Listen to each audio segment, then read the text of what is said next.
اپنی خو جو ہے نا چھوڑے. یہ خو انسان کو فرعونیت کی طرف لے جاتی ہے اور غرور تکبر جو ہے وہ صرف اور صرف اللہ ہی کو شیوا دیتا ہے، انسان کو نہیں.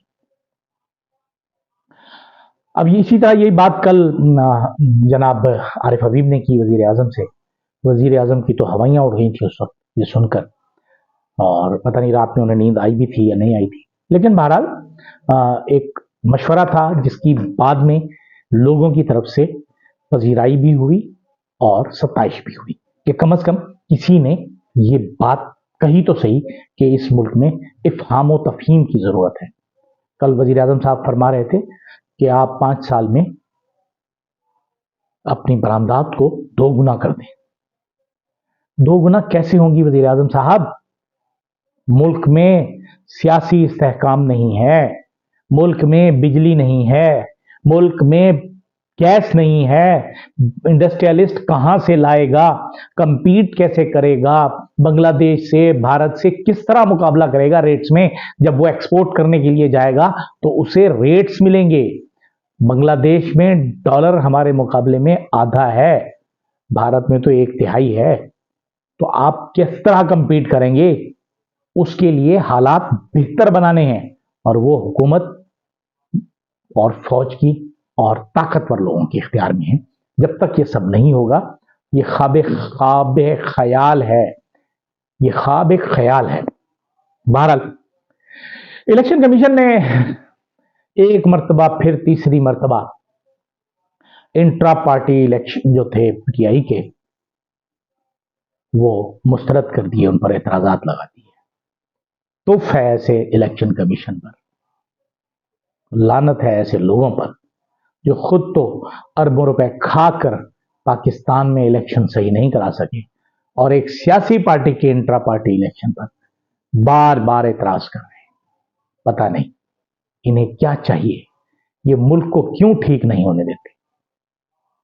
جو پاکستان کو تباہ کرنے پر تلے ہوئے ہیں، ہماری دعا ہے کہ اللہ انہیں دنیا میں بھی رسوا کرے اور آخرت میں بھی تباہ کرے.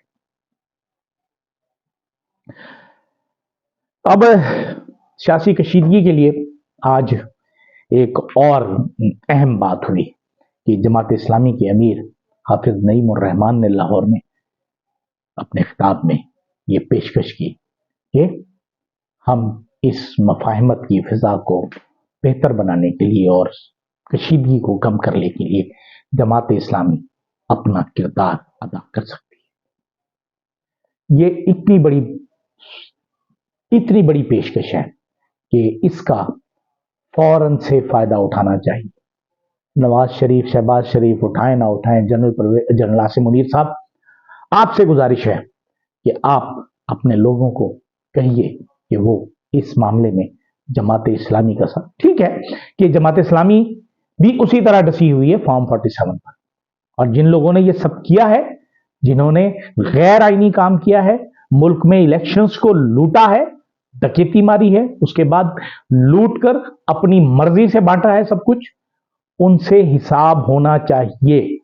کیونکہ جب تک کسی کو سزا نہیں ملے گی اس وقت تک ہم آگے نہیں بڑھ سکیں گے. اور ہم تو ابھی تک 9 مئی میں پھنسے ہوئے ہیں، جناح ہاؤس میں پھنسے ہوئے ہیں، 10 مئی میں پھنسے ہوئے ہیں. جناح ہاؤس ہمارا کب بنا؟ ہمیں تو 10 مئی کو پتا چلا کہ جناح ہاؤس بھی ہے لاہور میں، حالانکہ اس سے پہلے جناح ہاؤس جو تھا وہ کبھی سنا ہی نہیں تھا.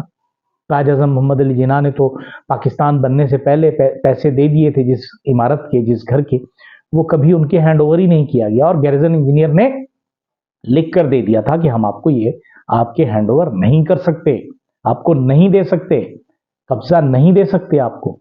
لیکن جب اسے پلانٹ کیا گیا تو اسے جناح ہاؤس بنایا گیا. زیارت ریزیڈنسی کو جلانے والے آج تک دندناتے پھر رہے ہیں، ان کو کوئی پتہ نہیں. لیکن ہمارے نوجوان پڑھے لکھے لوگ جنہوں نے احتجاج کیا، سب سے پہلے تو اس کی تحقیقات ہونی چاہیے کہ کیسے وہ لوگ وہاں تک پہنچے. شفاف تحقیقات ہو نہیں رہی، جوڈیشل کمیشن بنایا جائے اور پھر جو لوگ اس میں ملوث پائے جائیں انہیں پھانسی پر لٹکا دیں. لیکن اس طرح نہ کریں، لوگوں کے مستقبل سے نہ کھیلیں، لوگوں میں اپنی نفرتیں نہ بڑھائیں. کیونکہ اگر یہ نفرت بڑھی تو پتہ نہیں اس کے بعد کیا ہوگا. اجازت دیجیے. اللہ حافظ.